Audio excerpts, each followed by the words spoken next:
Good afternoon to one and all present here. A warm welcome to the day two of the 3D national level workshop. Today, we have Dr. Richie Simon with us, Assistant Professor at Social Work Department, BSS. She would be informing us about research design and tool preparation. Now, I would like to invite the organizing secretary of the workshop, Ms. Avisha Peters, to take the event forward. Good afternoon, everyone. I hope you all have had a pleasing day till now. It is my great honor and pleasure to welcome my fellow colleague and faculty at Bhopal School of Social Sciences, Dr. Richie Simon. Just to say a few words about her in her immense career. Dr. Richie Simon is an accomplished assistant professor in social work with over a decade of teaching experience, specializing in human resource management and social work education. She is also deeply involved in research and publication, having authored books and published numerous articles, a lot of them being in Scopus Index journals. Her career includes significant roles in curriculum development and student mentoring and administrative responsibilities. She has contributed to various national and international conferences, and her experience extends to counseling, having completed several certifications in this field. Richie ma'am is committed to fostering student growth and promoting academic excellence. Again, ma'am, it's a great honor to have you here join us in this workshop. I invite you to share your knowledge with this forum. Thank you. Thank you so much, Avisha and Sudiksha, for welcoming me on the forum. I will be starting with the topic that is with me, that is research, design, and tool development. Please let me know that the slide is visible to you.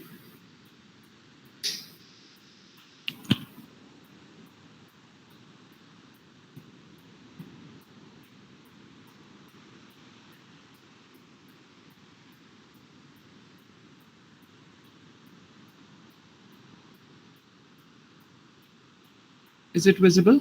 Yes, ma'am, it's visible. Thank you so much. All right, so here I am to talk on research design and tool development. I hope you all are having a nice afternoon, and I hope that after this session you will get an understanding about what research design is and how should you be developing the tools for your research. Well, my presentation will be more on the research design, the components of the research design, including sampling techniques. And thereafter, we'll be proceeding on with the tool development, the methods and tools of data collection. The focus will shift on there. So let me begin with what is a research design, particularly in psychology. This is I hope this group is comprising of the students from psychology. That is why my focus for research design will be more on in the context of psychology. So what is a research design in general? It is the framework for conducting research, and with the research design, you get an opportunity to put forward how your data will be analyzed, how your research questions and objectives will be answered. So a lot of things that the research design actually answers. What it is a plan, structure, and strategy of investigation, so conceived as to obtain answers to the research questions or problems. So I happened to attend yesterday's session also that you were attending with Sheena ma'am, and there she was discussing about certain research problems. I was there when one of the participants had given an example, effect of eating habits on lifestyle. And so there are several problems which are there with us, and we try to investigate it. So basically, design is what? It is a plan, what you are going to do and how you're going to prove your objectives, how you're going to prove your hypothesis, how you're going to answer the questions that are there with you. That is what the research design is all about. So what do you do in it? You come up with the decisions regarding what, where, when, how much, and by what means concerning an inquiry or a research study. That is what a research design is. So you decide about what I'm going to do. I'm going to do it where, when am I going to do it, how much of it am I going to accomplish, and by what means. That means what? Your objectives are there, your population, your sampling is there, your time frame is there, your limitations are there, and the strategies with which you will be proceeding in your research. That is what your design will be answering about. What does it includes? It includes the design, like whether that's going to be a quantitative design or a qualitative design. What are the logistical arrangements that you propose to undertake? So whether you will be physically visiting the site, collecting the data, or you'll be hiring somebody to do that. Is it going to be done by means of online forms? Likewise. So that's the logistical arrangement that you propose to undertake. The measurement procedures. So how do you get the answers to the questions that you're looking for? What statistical techniques will you be using, or what qualitative techniques will you be using to get answers to your research questions? The sampling strategy, if you're going for a sample study, or else if you're going with a sensor study, the justification behind it, the frame of analysis, and the time frame. So the study will last for how long, that becomes clear with the research design. Here on the slide are certain questions that you should keep in mind while preparing your research design. So who will constitute the study population? Like in the example taken yesterday, effect of eating habits on lifestyle. Now, if I ask you who the study population will comprise, it simply means that it's not very clear in the title itself, eating habits on lifestyle. But if I say the effect of eating habits on lifestyles of adults, on the lifestyle of youth, on the lifestyle of children, now my population becomes identified. So who is going to constitute your study population? That is what your research design should have. What will the study population be identified with? So if you're having any frame with you, say I'll be conducting the study, eating habits, effect of eating habits on lifestyle, with a group of children, and they are the residents of Bhopal city. Now, what is my frame like? I will only be including the children who are there in the city of Bhopal, not anybody who is outside. I can even have a particular age bracket there concerned. Okay, so say the children who are falling in the age group of 10 to 12 years, I'll be conducting my study only on that.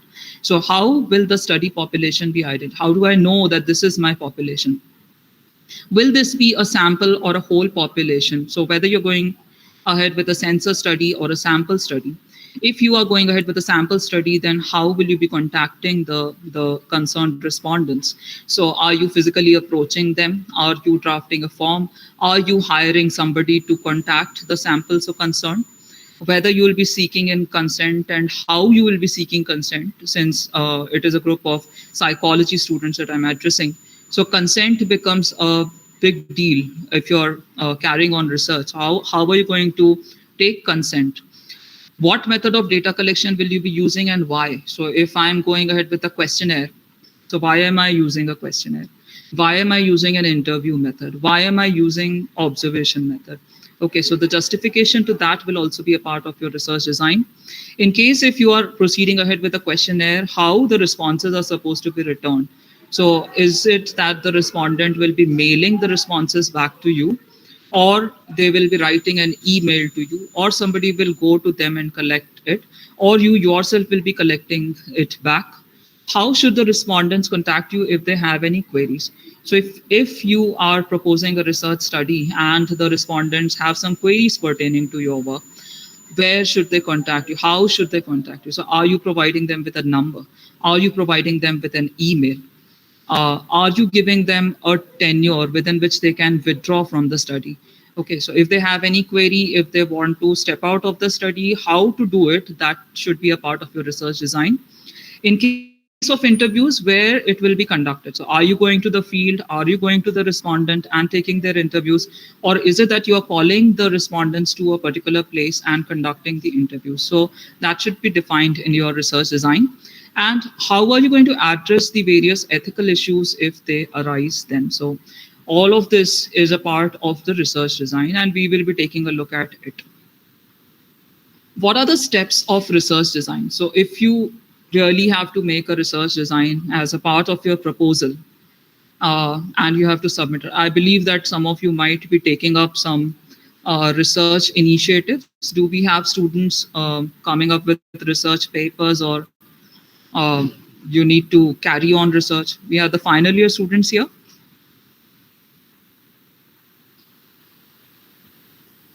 what is the intent behind joining this workshop? I suppose you all are interested in designing a research paper, or maybe this is a curricular element with you, right? If that's the case, then what are the steps of research design? We will take a look at that. So first is to establish priorities, then the data types, data collection, analysis, and the research proposal. I'll be talking about them using a very simple example with which you will be able to relate. Very soon we are entering into the festive season of Navratri. And whether you enjoy doing research or not, I believe that you will enjoy playing Garba. Okay. So I suppose in this group we are having people who enjoy dancing. And now let's assume a condition that in Navratri you are taking part in, say, Abhivyakti Garba. And now you have to purchase a new dress. And we will try to take a look at the research design in this context. So what is the meaning of establishing priorities? What does it mean? Whether I need to purchase a new dress or not, I will look at that. I will look at the feasibility of the study. So whether am I economically sound to purchase a new dress or not? Okay. Do I have enough time to go to the market to purchase, or am I falling short on time and I'll prefer an online shopping? Okay. This is what is establishing priorities like. Before you start your research, you should be having a clear idea as to whether you're having time to gather the data, whether you're going to approach the person and asking them the questions in person. Do you have in-depth knowledge about the topic that you are exploring or not? So if I have to purchase a dress, in that case, I should be clear with what are the different fabrics that are available. I should be having the knowledge of what are the different markets that I can approach. Even if I'm going for an online shopping, I should be aware about the different platforms. If not, then that becomes my first step, as first to explore all these things. So the exploration part begins. So what are your research questions? What is the hypothesis like? Based on that, you will be collecting the data. So whether that's from the primary data or from the secondary data, whether you are going to collect a quantitative data or a qualitative data. So say, I want to know the prices of a concerned dress. So I'll be asking my friends, or I'll be seeking some information using the secondary sources of information. Say I'm visiting the online websites and trying to see what is the cost of each dress like. So the second thing that I'm doing is a secondary data. The data is already recorded, I'm referring to it. This is secondary data. And if I'm asking my friends that what type of dress should I purchase, assuming I'm telling them the budget, and then I'm asking them that which type of dress can I purchase or which market should I approach? What is this? This is primary data. The quantitative data here will be more like my budget, my the amount that I'm wanting to spend on the purchase of a dress. That is a quantitative data. How many markets are available in Bhopal? That's a quantitative data which can be put to numbers. And the qualitative data, what is the fabric that I want? Whether I am looking for a comfortable dress or I'm looking for a trendy dress, I'm looking for what type of dress, that is what is qualitative data like. Again, once this information is clear in my mind that I have to look for the amount, I have to look for the markets, I have to look for the quality, then I go ahead with the data collection tools and techniques. So I start conducting some interviews. Okay, we do it in our day-to-day life. If we have to purchase something, we will be asking the other person that from where do you purchase? If you are finding somebody to be very well dressed and you want a similar type of dress, so then you can take up interviews, maybe asking 1 or 2 questions only. Maybe you are just observing, so you roam around and you check out these are the markets that are present in Bhopal and what type of articles can I get from the market. So these are the data collection tools and techniques. Then how do you analyze it? So if I'm having all the qualitative information with me, then how am I going to analyze it? With the text concern, I'll go ahead with how many people actually said that this dress is or this market is really a good one. You get quality products over here. What am I doing? I am trying to do content analysis over here. I can even try using some quantitative techniques for the data analysis, depending on the type of research that you are carrying on. And finally, let's say that you don't have the amount to purchase the dress and you now need to approach your parents and get that amount from your parents for purchasing a new dress. So you have to go ahead with the proposal. Now you have to justify your parents as to they should be giving you that much amount with which you will go and purchase the dress in the market. So that's a kind of proposal that you put. So this market is having a sale, okay, or maybe there is online sale which is there, and I'll be getting the dress on a cheaper cost. What is this? This is a kind of proposal that you are putting forward to your funding agency, that is your parents. So this is what we do while coming up with the research design. I just took a very simple example. Of course, this is not very much connected with research, but research is not something which is very difficult. It is something that we carry on in our day-to-day life. Maybe we don't know the terminologies to put in, but then we do carry it on.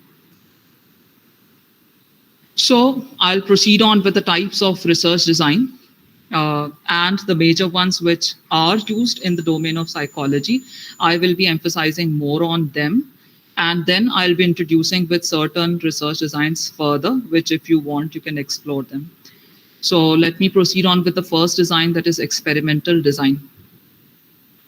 So experiments are very much a part of psychology. And there have been a lot of experiments being done in the past and in the present as well. They continue. So if you're going ahead with an experimental design, there are certain terms that you should be aware about. The first one is independent variable and dependent variable. And in the yesterday's session, I learned that you're having an understanding about what is an independent variable and what is a dependent variable. So what's an independent variable? It is a variable that is manipulated by the researcher. I'll be taking the example from yesterday's session only. That is effect of eating habits on lifestyle of children, say lifestyle of children. In that case, what is the independent variable over here? I'm continuing with the same example as of yesterday. Somebody had given the example stating effect of eating habits on lifestyle. I am just modifying it a little bit, adding the clarity on population or sample. I'm saying effect of eating habits on lifestyle of children. So what's the independent variable here? Eating habits. Eating habits is the independent variable, and now this you will have to manipulate. Okay, so manipulating it, and the effect is going to be seen on the dependent variable, that is your lifestyle. Okay, so now that's my independent and dependent variable. If I have to conduct an experiment in this particular study, so effect of eating habits on lifestyle of children, I will be conducting a study with, say, a group of children, formulating them as my experimental group and another group of children as my control group. So what's an experimental group? The group to which we are giving the treatment or intervention or stimulus. So in this case, something very specific with the eating habits you will have to work on. Say I want to study the effect of liquid diet on the lifestyle of children, or maybe say on the energy level of children. So now my measurement is going to be on the, so my experimental group, I'll be giving them a liquid diet and I'll be examining their energy levels. Okay, that's the only difference which will be there between experimental and control group. So control group is also comprising of children. Experimental group is also comprising of children. And here I have to be very vigilant that same type of children are there present in both the groups. All right, so my age group, if I'm defining, say 10 to 12, the same age group children have to be there in the experimental group, and the same age group children have to be there in the control group.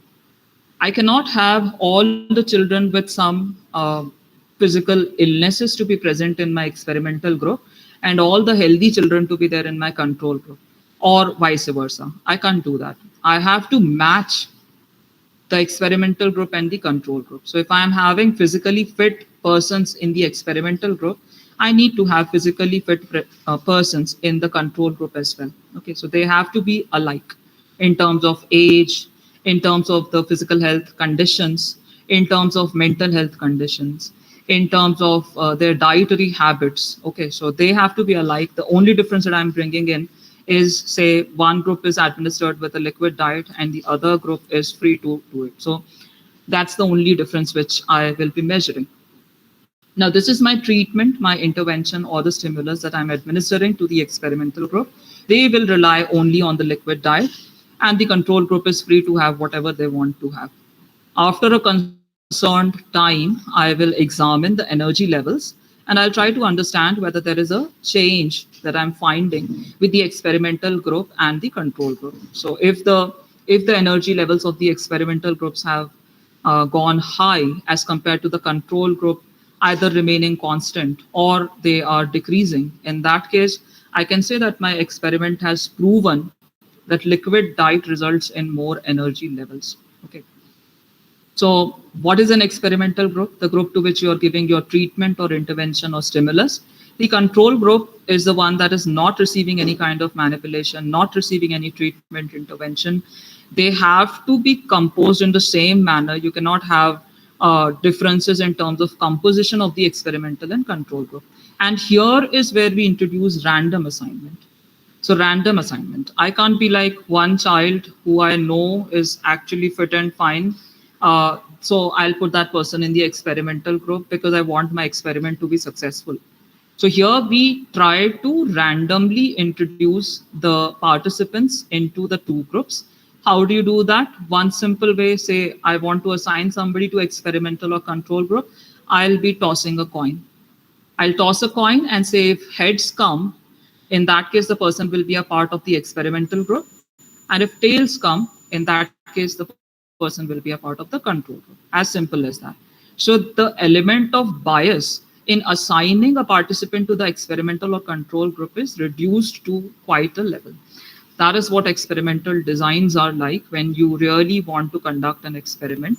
And there are several further types of experimental designs also, which you can read further. Because of the time constraint, I cannot enter into all the types of designs.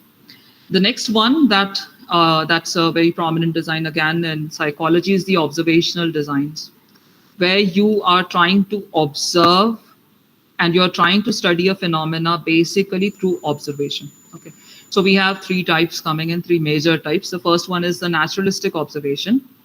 It is observing the behavior in the natural environment. So you do not exercise any kind of control over there. It's a natural setting in which you are performing your observation. Say you want to study the stress level of the farmers. So you cannot call the farmer to an interview setting and you ask the farmer to sit there and then you will start up with your observation. If you're doing it in the field itself, so the farmer is working and you have certain parameters to observe that this person is in stress. So what the behavior will be like. This is naturalistic observation. Okay. Observing the behavior in the natural environment, in the natural setting, that is naturalistic observation. Then we have structured observation. So structured observation is there where you have a controlled setting and you are trying to examine any specific stimuli. Say you are in a examination setup and now you want to observe that whether the students are paying attention to the instructions given by the invigilator or not. So this is a structured observation because there's a lot of control which is exercised in terms of settings. So you're not sitting in a playground, you're not sitting in a garden, you're sitting in a classroom situation. And everybody there is seated with a mindset of they are going to attempt the exam. Everybody is in a comfortable situation, or they might be thinking about what type of questions will be coming in. So the similar kind of stress levels can be there, similar kind of comfort levels can be there, similar accessibility to the words that the invigilator will be saying, that is there. Okay, so a lot of control is exercised over here. And now the invigilator is giving some instructions and you are trying to observe whether the students are really following it or not. assuming that you are not attempting the exam, this is structured observation. And assuming that you are also giving the exam, this becomes participant observation. So you are a part of the group that is being observed. So whether the students are really receiving the instructions as given by the invigilator,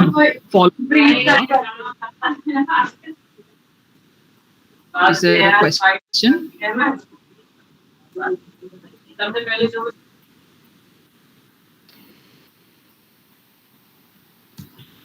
Okay, if there is a question, you can interrupt me. I'll be happy to answer. But if there's no question, please keep your mics on mute. That will help me also to finish in time. Okay. Abhyuday, please keep your mic on mute.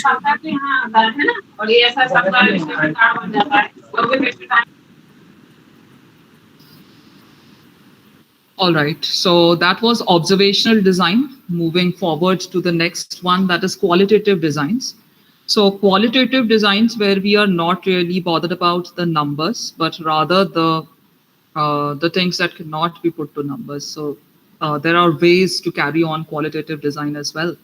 Say you are going ahead with interviews. So you want to observe uh, a social phenomena. You want to gather information about it, and you don't want to put it in numbers. You want to capture the experiences of the people. So now you can carry on a qualitative design, which you can accomplish using interviews. So interviews, if you're taking, you're gathering in-depth information from the individuals. So you're approaching them, you're asking them questions, you're trying to understand their experiences. Okay, you're trying to gather the data in a qualitative form, in a very rich form, not just limited to numbers. You can even have a focus group whereby the questions are not really directed to one person. So generally in a research setup, when we are conducting interviews, it is one-to-one. So one interviewer and one interviewee, that is what an interview situation is like. A focus group will be where you are having multiple participants present, say 8 members are there, 10 members are there, and you will be giving them some questions. So you're asking some questions, or you are initiating the discussion on some themes. So you're trying to understand the perspectives of the participants, and these questions are not going to be directed to any one person. So say the first member you tell, then the second member you tell. That's not a focus group. A focus group is just where you are going to pass on the questions, and whosoever be interested will start responding. That is what a focus group discussion is like. Again, you will be getting a quality rich information from focus group. The third one is ethnography. Ethnography is where you are immersing yourself into a concerned cultural setting. Focus group is not as a group discussion. It has the essence of group discussion in it, but then you are seeking answers to your research questions in it. Okay, like a group discussion, you just have a theme on which you are discussing. In a focus group discussion, you can have multiple themes and certain questions to be answered based on your research problem. Okay, Aditi?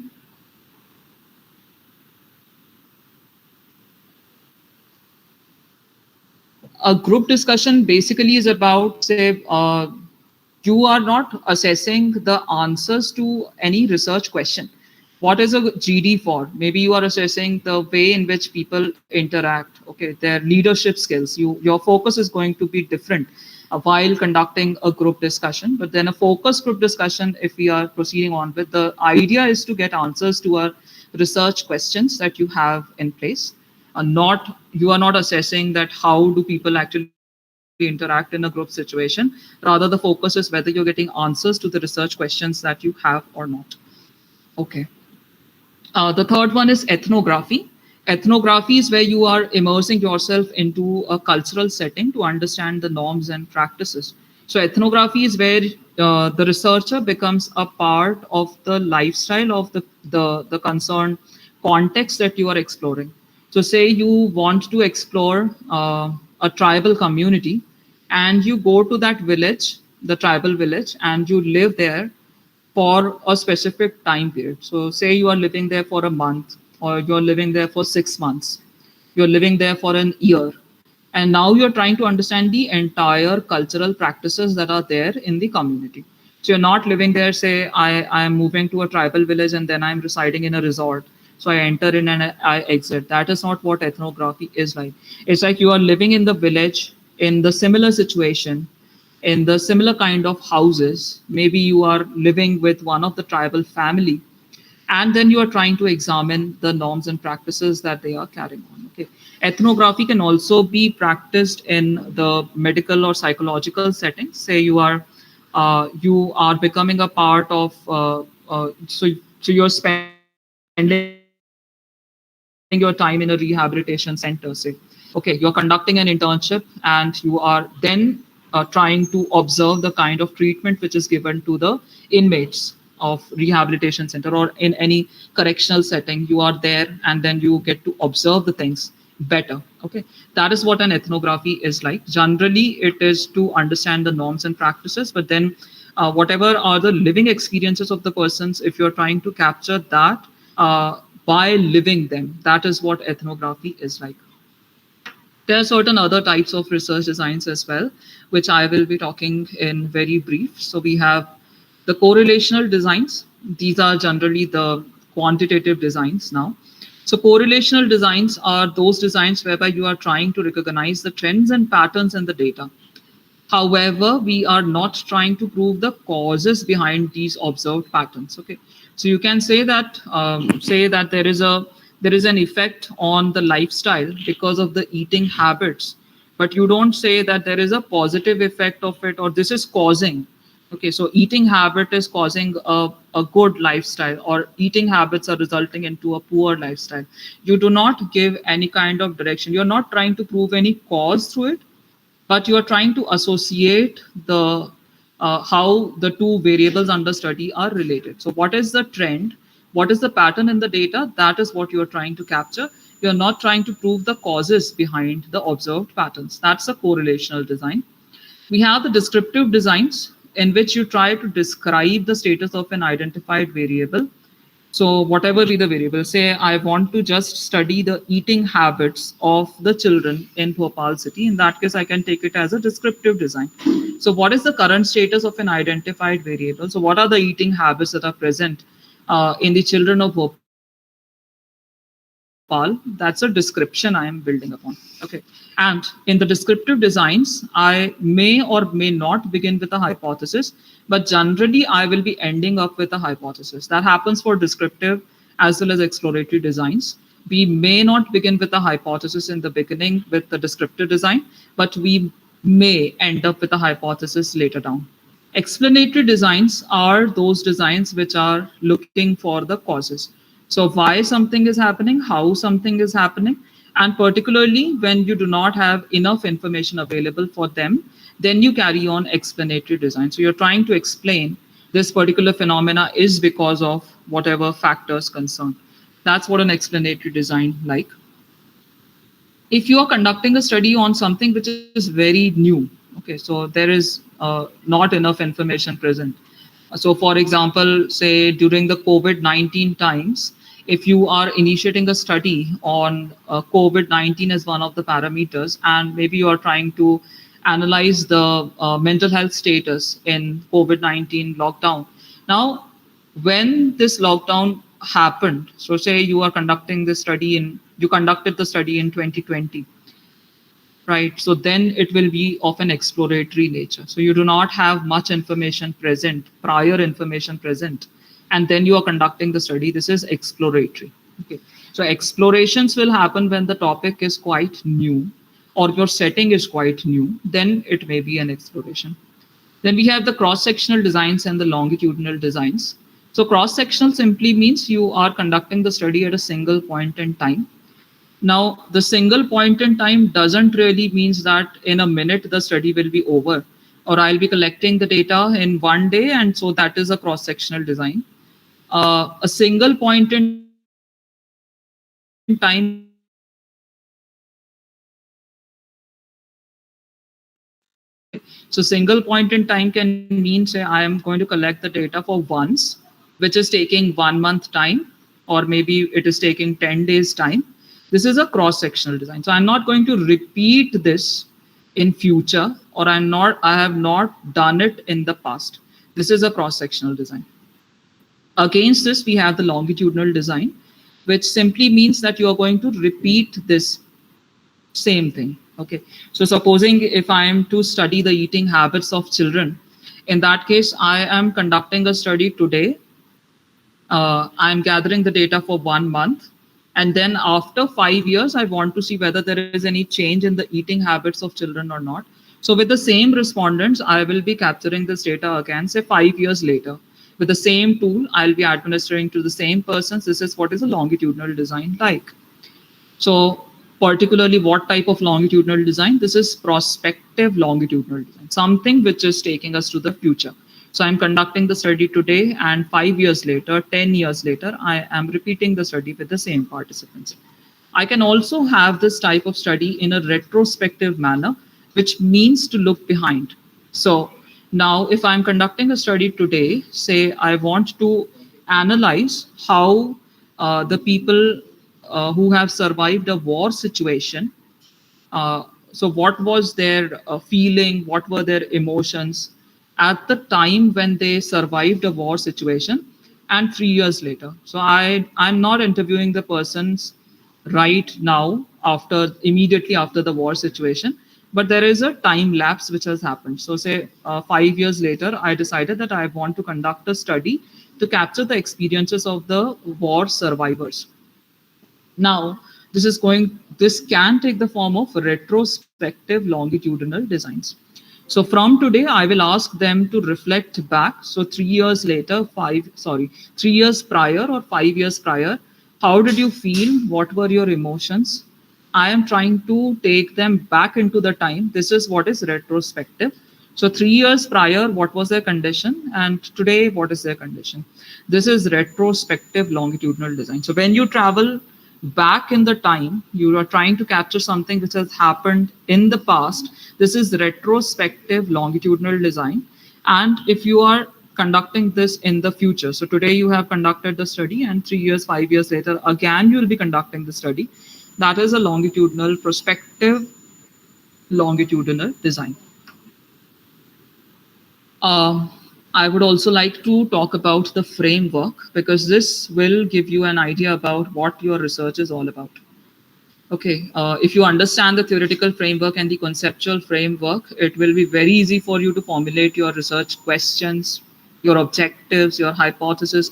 Everything will become very clear.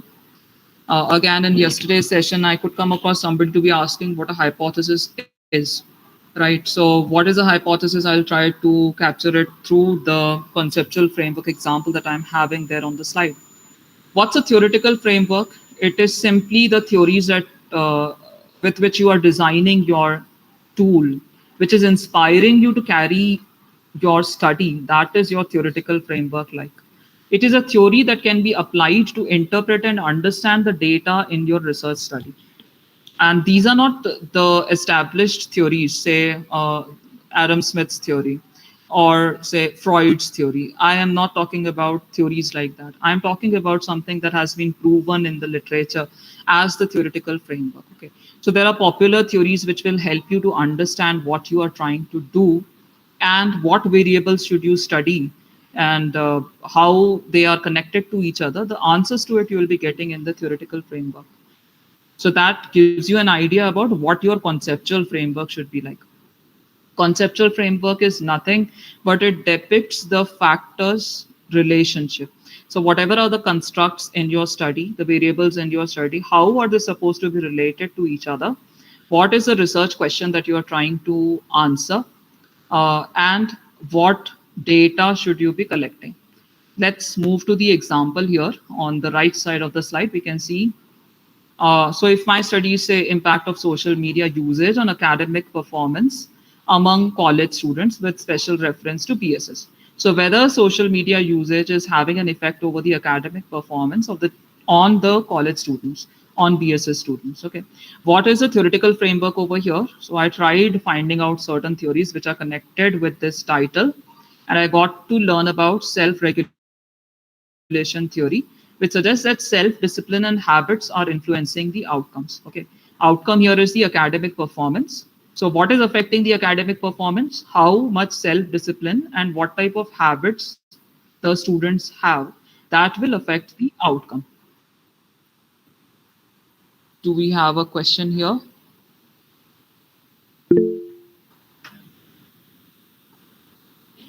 Okay.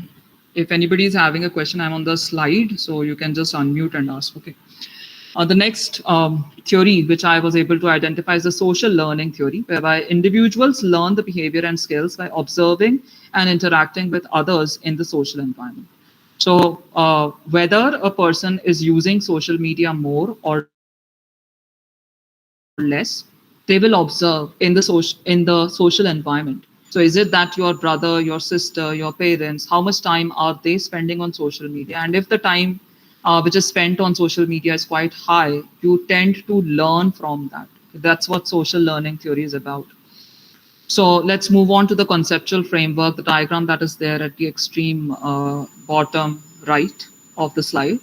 So what is the hypothesis over here?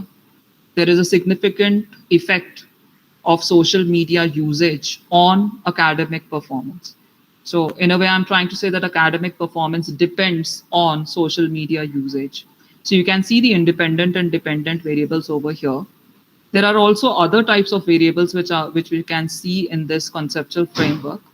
I would like to talk about them as well. So be familiar that there are other types of variables also present, not just dependent, independent variables, or yesterday there were other variables also introduced. However, confounding variables are there, mediating variables are there, moderating variables are there, control variables are there.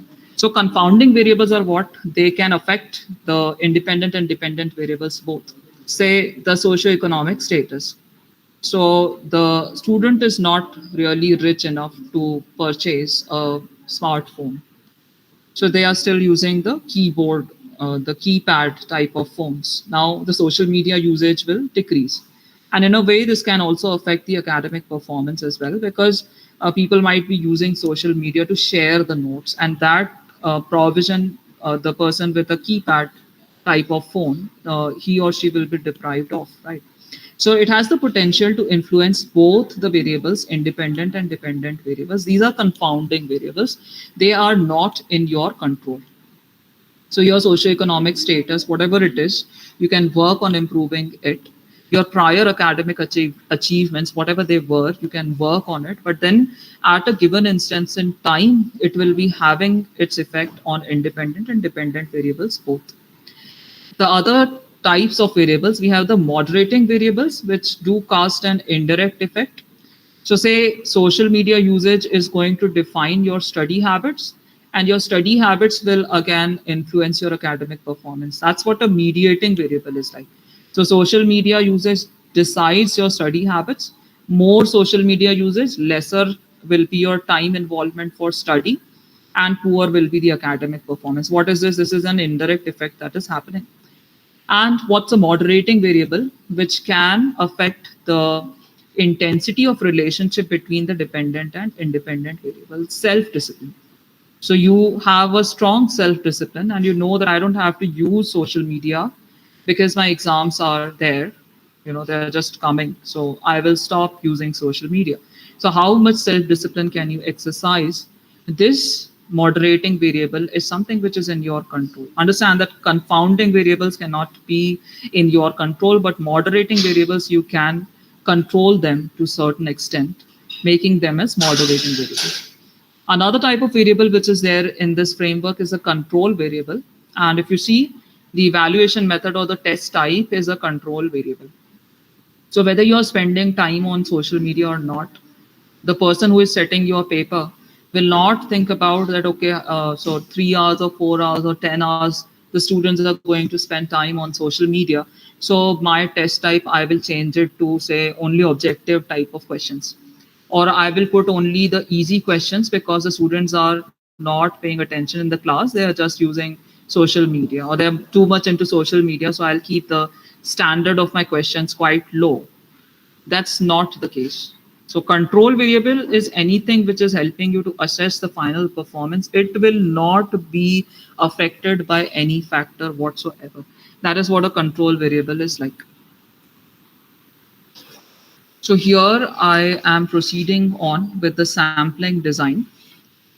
So census is whereby you are including every element of the population in your study. Generally, that is not very feasible because if you're conducting a study on with say 100 participants, it may be possible. But if you are conducting a study with say crores, lakhs of participants, and you want to include all of them in your study, it becomes not at all feasible. Okay, so assuming that you yourself are carrying on the study then. So you come up with sampling. Now, sampling is a procedure of selecting the samples, and sample is a subset of the population.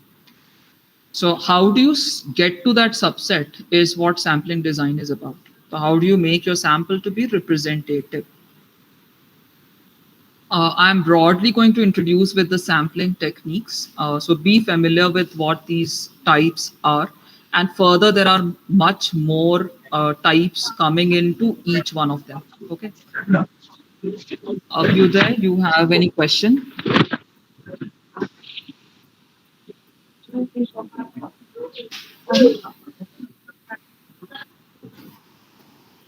Abhyuday, are you having any question? I don't think so, ma'am. His mic just turned on his own. I've turned off the mic. Okay, thank you. Thank you, Avisha. All right, so probability sampling is whereby every member in the population is having a chance of being selected, and non-probability sampling is whereby the participants do not have a fair chance of being selected. Okay, so you have a specific criteria with which you will be selecting the sample. And if that's not the case and you want to give every member an equal chance of getting selected, that is probability sampling. There are several types coming in probability sampling and non-probability sampling as well, which I suppose your teachers would have taught or will be teaching you. So I'm not going into the details of each of those types now, but then how do you decide that whether it is going to be a probability sampling or a non-probability sampling, and what should be the ideal sample size like? I will be talking on that. So when to go ahead with the probability sampling? If you want that the members should be randomly selected in your sample, go for probability sampling. If you can afford a non-random selection and you have a specific judgment criteria, or you don't have enough time to collect data and you want to go ahead with convenience, then you select non-probability sampling. If you want to keep your validity high, the sampling validity high, in that case, go ahead with the probability sampling. If you can compromise with that, go ahead with a non-probability sampling. If you want to generalize your results over to the population,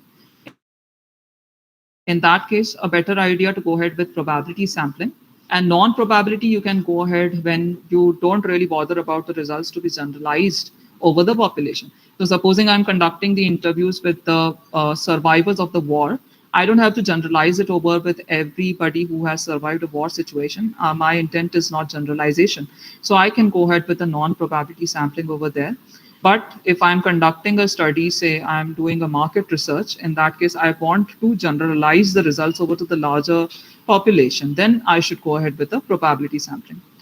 If I can compromise on the bias, so I'm not bothered if there is bias in my unit so selected. In that case, I'll go ahead with non-probability sampling. And if I want to keep the bias minimum, then I'll go ahead with a probability sampling. One of the key factors which decide whether you go ahead with probability or non-probability is the knowledge of population. So if you are having a complete and accurate list of all the members of the population, only then you can go ahead with the probability sampling. And if that's not the case, then you have to go with a non-probability sampling. So say I'm conducting a study in the context of India, and I say that I'm applying probability sampling. So I should have the details of every citizen of India. Then only I can justify that I used probability sampling in my study. And if that is not possible for me to have, it's not the number I'm talking about, but it is the list of members, accurate list of members of the population. I don't have it, then I have to switch over to non-probability sampling. So say you're conducting a study in an organization and you have the list of employees with you. you can go ahead with the probability sampling. But if that's not the case, and uh, it's a very vast population we are talking about, say everybody who is a citizen of India or the residents of Madhya Pradesh, I don't have the entire list of population members. I can't say that I have carried on probability sampling. Then what are you really confident with? If you are confident with taking up surveys, opinion polls, if the intent in your study is hypothesis testing, better to go with the probability sampling. And in case if you are better in qualitative studies and your population is hard to reach, better go for non-probability sampling. Again, in your sample, if you are planning to have some specific subgroups and you want to compare in them, okay, so maybe I want to make a comparison between the academic performance of the male students and the female students of BSS. I can do a probability sampling over here, getting the list of the male students and the female students, and then I make a comparison in the sample so taken. Okay, so that's what is where I'll be taking ahead probability sampling. And in case if that's not your intent, you don't want to go ahead with a subgroup analysis, then you can proceed on with a non-probability sampling. One of the question which comes in is what should be the sample size? And yesterday also I found Sheena ma'am to be talking about the sample size. She told you about that there are very many online softwares available to calculate your sample size. And you can do that manually as well if you know the formulas. But there is a simple logic which Newman had proposed, and Newman said that a ratio of 30% for the populations under 1,000. So if your population is under 1,000, 30% is fair enough. 30% of 1,000. What does that results in? 30% of 1,000. Anybody good with maths? Please tell me the number. 300. Right. Thank you. So 30% of 1,000, that is an ideal size if your population is under 1,000. So 1,000 or less, just compute 30%, and that's a substantial sample size that you have. And in case if your population is more than 1,000, then what? Then 10% is sufficient. So sampling ratio of 10% is sufficient. So 10% of anything which is more than 1,000 is sufficient for your study. And then you can generalize your results over to the population. Let me proceed on with the methods and tools of data collection now. So once you are clear with what am I intending to do and which type of design am I going to go ahead with, the next thing is how do I collect the data? So how do I design the tool? First thing, what is a tool? A tool is anything which is helping you to collect the data. You may formulate it. You may take up questions from the previous studies. You may pick up questions from the previous tools which are available. And they have to be aligned with your research objectives, your research questions, your hypothesis. Okay. So unnecessarily to put up the questions in the tool is not the intent. The intent is to have the right questions coming in your tool. Okay. So what do you need to check? You have to check on reliability and validity. Validity is the accuracy of the measure. I want to measure happiness, and all my questions are on satisfaction.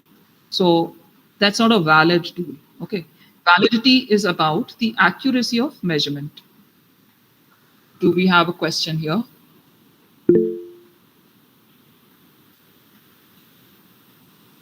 No. Okay, so that is what validity is about. You are measuring exactly what you want to measure. And what is reliability? Reliability is the consistency of your measure. So I'm getting the same results when I'm repeating my tool over and over again with different samples in place. That is what my tool is reliable. And in case if I'm getting the exact data that I want to measure, that is what is my tool is valid. Okay, so if you take a look at the graphical representation here on the right side, you will see unreliable and unvalid data to be present in the first diagram. It is unreliable because you're not getting the consistent results like what you can see in the diagram below. So all the dots are really nearby. That is a reliable data, but that's not a valid one. So in the bullseye, assuming that your objective is at the center, you're not meeting the objective. Your tool is resulting into something, but that's not exactly the objective with which you had designed. Uh, Towards the right side, if you see, you have the unreliable but valid tool present. So unreliable because you're not getting the same results over and over again, but it is valid because there's a kind of dispersion that we can see from the center. The last pictorial representation is what is both reliable and valid. So your tool is actually measuring what it is intending to measure, and upon conducting the study multiple times with multiple subsets, you are reaching to the same results. There are several tools of data collection. We have interview, observation, surveys, usage data, focus group, and likewise. Now, if you are making a questionnaire or any schedule, in that case, how to draft the questions? So they should be in accordance with the study objectives. Remember your research questions, your objectives, your hypothesis that you're trying to prove. And on that, you should be having your questions. So try avoiding the unnecessary questions which are there. The tool should begin with the instructions for the respondent. So what are you wanting the respondents to do? Now, these instructions are not exactly just about how to respond to a question, but it is also to encourage the respondents to participate in your study. So you can have instructions stating that your confidentiality will be maintained, be candid while responding. There is no right or wrong in the study. You should be having instructions like if a participant wants to withdraw from the study, how to contact the researcher. Okay, you need to give instructions stating that your confidentiality will be maintained. And then you need to give in instructions that this questionnaire is, so I am the researcher conducting a study on so and so. And now the data collected will be kept confidential. Your personal identity will not be revealed. These type of instructions should be there. Other than that, how the questions are supposed to be answered. So whether a person has to tick, whether the person has to select, whether the person has to encircle, whether it is a single choice of response that you are expecting or multiple choice of responses that you're expecting, all that should be there in the instruction. The tool should be concise, precise, and brief. So you have to keep it short and simple. Don't include unnecessary questions in your tool. Say, I want to have the name and address. Why? Because everybody's having the name and address in the tool, so I'll keep it in my tool. Not required. If it is to do something with your study, please have the questions in. Otherwise, eliminate the questions which are not needed. Again, it shouldn't compromise the completeness of your tool. So I'll just eliminate one entire variable. Later down in your analysis, you'll be finding a lot of trouble. So make it complete, but then keep it concise, precise, and brief. It should be in accordance with the respondent's knowledge. So is the respondent really aware about the subject of your study? So say I want to study the quality of education in higher education institutions, and my respondent is a child. So the respondent knowledge is not matching my study.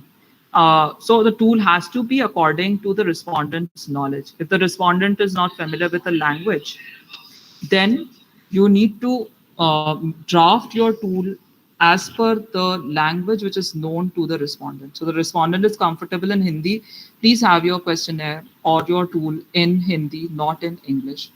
Questions should be clear and simple. Don't have complex questions. As far as possible, avoid open-ended questions, particularly if you're going with a quantitative study. Then you can have open-ended questions in case if it is a qualitative study. Avoid controversial and ambiguous questions. So ambiguous questions. Don't have questions like the ambiguous questions like, please rate the quality and speed of our service. This is an ambiguous question. I don't know how to rate the quality. What are the parameters behind quality? And what do you mean by speed of the service? So this is an ambiguous question. And a controversial question, example, like, is artificial intelligence dangerous? It is very subjective. People may say that it is dangerous. They may say that it is something which is helpful. So that's subjective. It is controversial. Maybe, you are not going to get any concrete answers out of that. So try avoiding controversial and ambiguous questions. There should be logical sequence of the questions. So once you're asking the questions, try completing one particular variable and then proceed on to the other. Don't keep a mix of the questions coming in. That one question I'm going to ask on the academic performance. Next question I'm asking on your study habits. Next question again I'm asking about the performance. Next question I'm asking about what is your name. This is no sequence. Okay, so there has to be a logical sequence of the questions, and your questions should be from general to specific. From general to specific, a general question, giving you an example of a general question like, what is an ideal work environment like? This is a general question, which is not specific to a context or a person. That is a general question. So have your questionnaire or your tool from the general question to the specific question. Specific question example, how is your work environment like? This is a specific question because I'm asking the respondent about their work environments, not in general. What is an ideal work environment like? You should try avoiding negative statements in your tool. Let me give you an example of a negative statement, and I'll give you the options also. Let me know if you are able to capture this or not. Negative statement, I don't think I am stressed. And the options that I'm giving is yes or no. So if the respondent is saying, I don't think I'm stressed, and the answer is yes. So what is the conclusion on it? Yes, I don't think I'm stressed. And if the person is sticking on no, no, I don't think I'm stressed. In both the situations, you're getting the same result, that I don't think I'm stressed. So whether I'm saying yes or I'm saying no, it is resulting in the same conclusion. So try not to be using negative statements in your questionnaire. At the same time, don't have double-barreled questions. So your questions should be focused on only specific one variable, not on multiple variables. For example, please rate the quality and speed of our service. There are two things coming in it, the quality as well as the speed of the service. So what if the quality is good, but the speed is poor? Or what if the speed is good, but the quality is bad? In that case, it is difficult for the respondent to answer.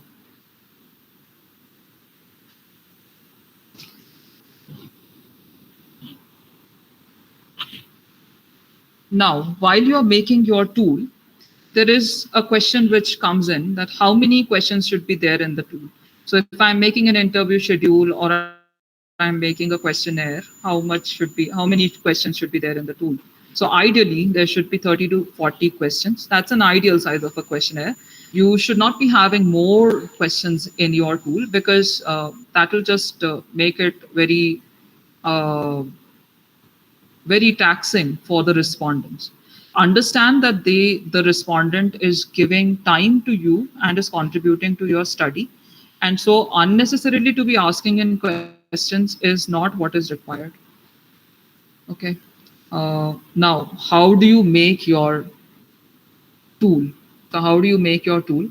There are certain stages coming in. So construction stage is there. So from where are you going to get the questions? You'll be getting the questions from the previous tools, from the previous studies. You can take the questions from the experts. Then you come up with an initial draft of the tool. What questions am I going to include in? If there are standardized tools already present, or from the studies I'm able to understand the different variables, I put the questions in the tool. Then I'll examine it for validity and reliability, and finally I'll come up with the tool. So this is the process of tool construction. There are also certain methods of data collection, and I'll be briefly talking about that. The methods are like primary and secondary data. So primary data, direct personal investigation, where you are directly talking to the person so concerned. That is direct personal investigation. You are there in person and getting the response from the respondent. Say you are conducting a study on the health status of women, and you are getting the response from the women. This is direct personal investigation. Supposing you are approaching a household and the woman is not comfortable giving the response to you, and you start interacting with the male member in the family, this is indirect oral investigation. So anybody who is having the potential to respond, but then not the exact respondent from whom you require the information, that is indirect oral investigation. You can even have information from the local sources or correspondence.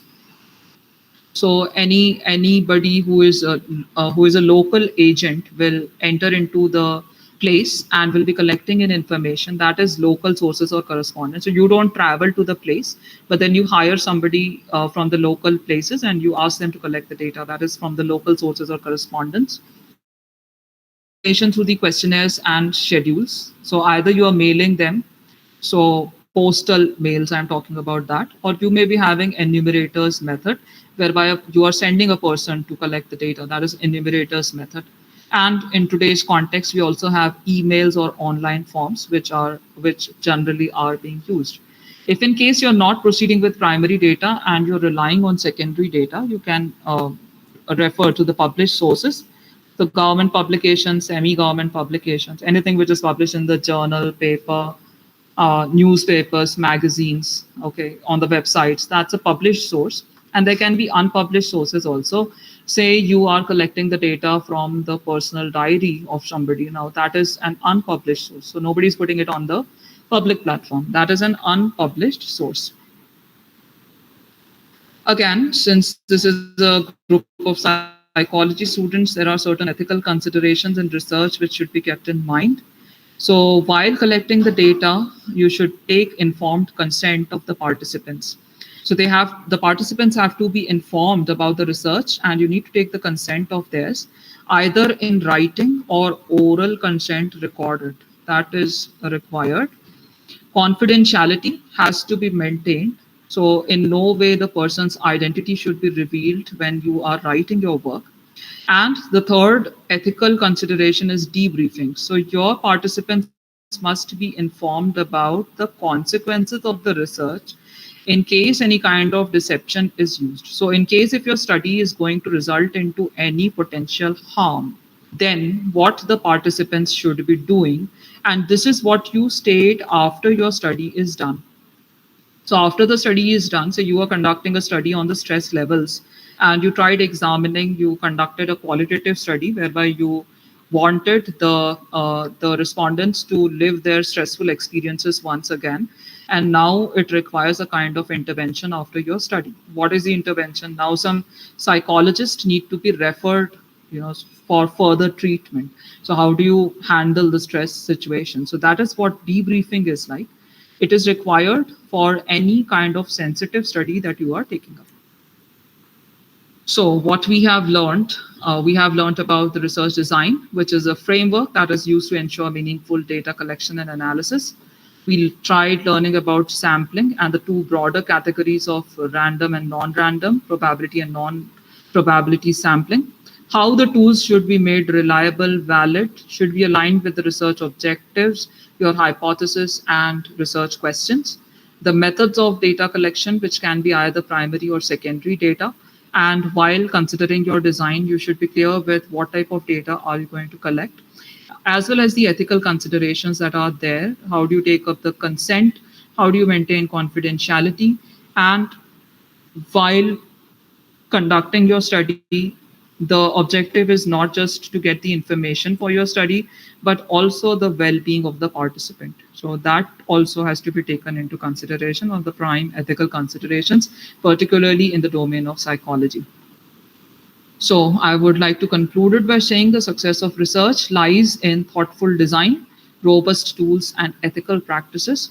And I hope that when you take up your research work in whichever semesters or in the later duration in your academic life, wishing you all the very best. I hope this session helped you. And if at all there are any questions, you are free to ask, or you can post them in the chat box. Thank you so much for the presentation, ma'am. We would be opening the question answers round as well. So as you also said, anybody is free to ask any questions.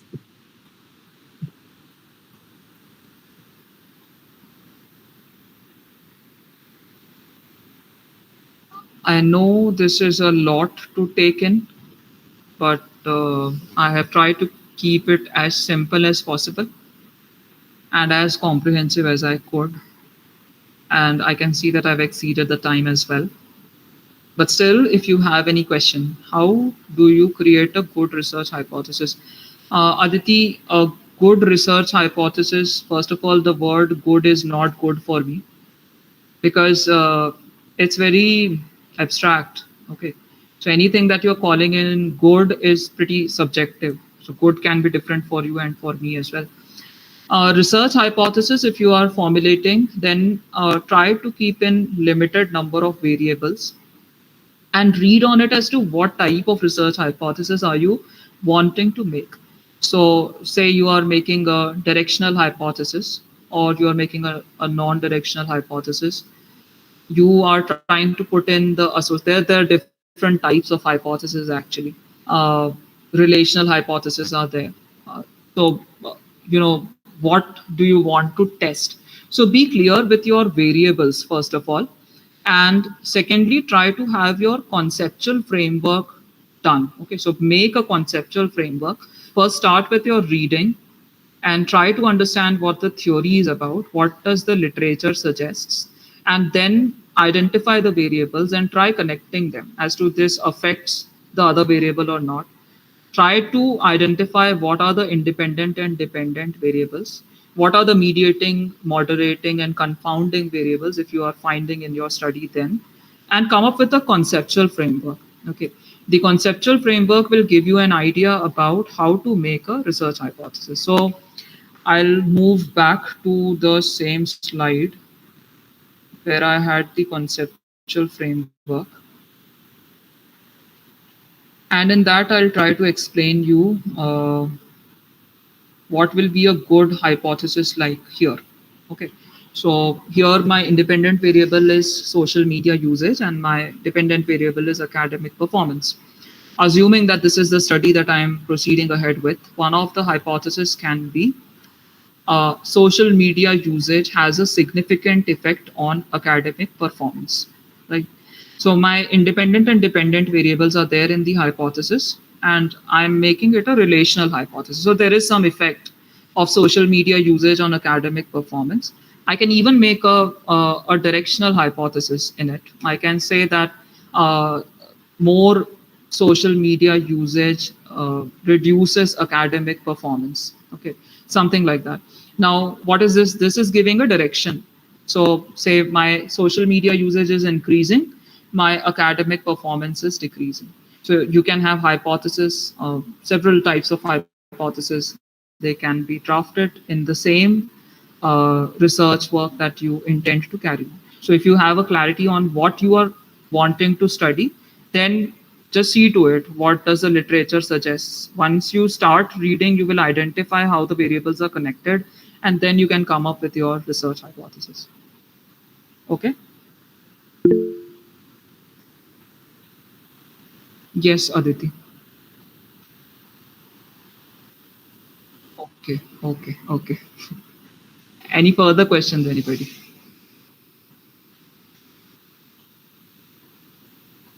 Okay. Ma'am, I think nobody has any more questions. So, okay, somebody has a question, ma'am. Best way to write an abstract in research paper? Yes.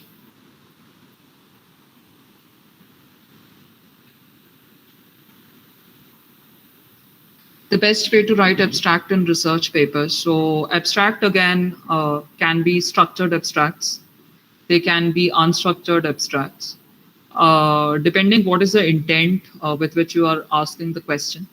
So abstract is what it is a brief of your entire work. Okay.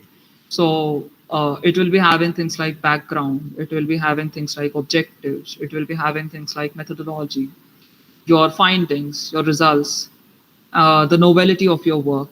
Many segments can be there in your abstract itself. Okay. What is the best way to write an abstract? There is no best way to write the abstract. Again, my answer will be to go ahead with reading. Okay. So try to read some quality papers. There are two types of abstract, actually more than that. Now we also have graphical abstracts coming in. So if you video abstracts also coming in. Abstracts generally, if you are taking them as structured and unstructured. So if you have a structured abstract, it will be having certain subheadings to it. So say introduction, then the methodology, the findings, discussions, like that. So if you are having these, then that's a structured abstract. And if you're just writing about what's the need for this study and what did you do, so you collected the data from so and so place using this sampling or in a census manner, and whatever was the finding of your work. So there are certain essential components of the abstract as well, right? So introduction is there, methodology is there, your findings are there, novelty of your work, that is there. So these should be emphasized on. Okay. Again, it's not a one-page abstract that you're writing. Abstract has to be very, very concise and brief. So say 100 words abstract, 250 words abstract. A maximum I've seen 300 words abstract. Okay. More than that, if you're writing, it doesn't really looks like an abstract. It looks more like an introduction or something else. Abstract has to be brief. It has to present the entire work of yours. What you have done is what is present in an abstract. I hope I have answered you. So there is no best way. The best way you will develop once you start reading. So get to these abstracts. How do I write a structured abstract? And try reading in some good publications. Okay. So go in for Sage, go in for Elsevier, go in for Emerald. Read how these publishers, the journals with these publishers actually have the articles in. Okay, so every article's abstract is actually open, even if it is not an open access article. You can go through the abstract and learn about it. How is it written? What language is to be used? So then you'll get a better understanding about how to write abstract.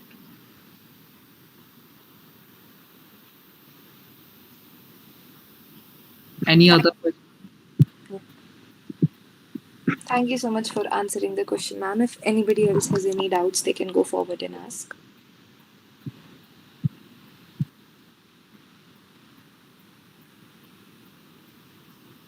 Okay, I don't think anybody has any further questions. So I would like to invite Miss Avisha Peters to conclude the session. Hello everyone, good afternoon. I hope this session was fruitful for our audience. I would like to offer my great gratitude and thanks to Dr. Richi Simon for her wonderful session and for giving us a new and more experienced perspective on today's topic. Again, thank you so much, ma'am, for joining us and for being a part of a 3-day national virtual research workshop. I hope that in future, whenever we have more workshops, you will again join us and be our expert. And I would also like to thank our patient, yes, of course, ma'am. I would also like to thank our patient audience for staying with us for a long time. Also, the attendance sheet link has been given in the chat box. Those who are watching on the YouTube, the link is also must be posted in the chat box till now as well. If there's any other further issues with attendance or anything else, please feel free to contact me. And with that, I close today's session, and please join us tomorrow for our final session on this 3-day national virtual research workshop. Again, thank you, Richi ma'am, and thank you to the audience. Thank you. I also like to remind everyone that today the timings are a bit different. Yes, ma'am. Thanks to psychology department and all the participants. Thank you so much, ma'am. And also, last reminder that tomorrow's workshop will be from 6:30 to 7:30 p.m. For any further details, you can please check the updated mail that has been sent to your email. Thank you.